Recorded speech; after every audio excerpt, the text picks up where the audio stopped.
Munini wa mutongoria wa bururi Rigathi GACHAGUA no athiete na mbere na guikia ritana kuri gikundi kia Gen Z akimoria manine mirurungano yao kuona mateta mao nimaiguikite ni mutongoria wa bururi DR.WILLIAM RUTO na niambiriirie kugathika mitaratara ya gwetha kihonia kia mathina mao.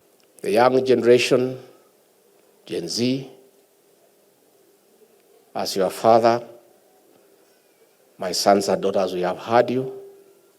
You've spoken very clearly. The message is home. That now that you have been heard, a mechanism is being worked on how the issues that you think needs to be addressed will be addressed.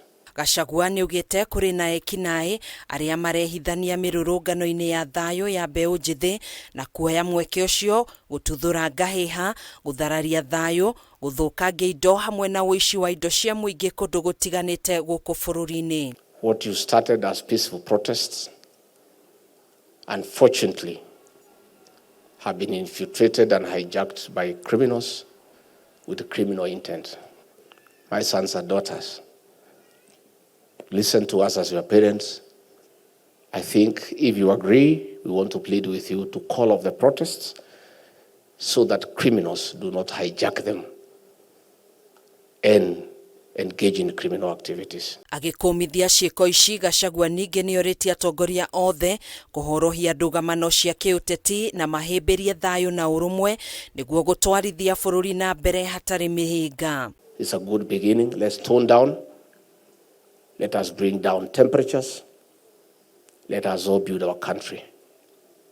We have only one country with one leader.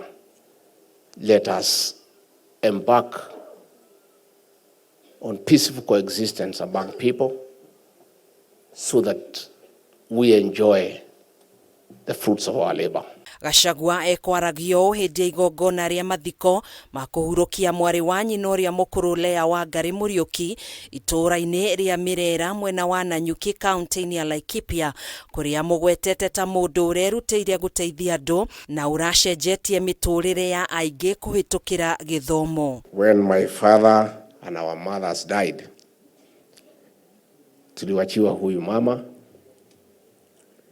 na ndiye amekuwa akituongoza kama familia na ametupeleka vizuri sana. She has put us together as a family na kutufundisha sana kumwogopa Mwenyezi Mungu. Handu-ini ha Kameme TV njitagwo Gathoni Wang'ang'a.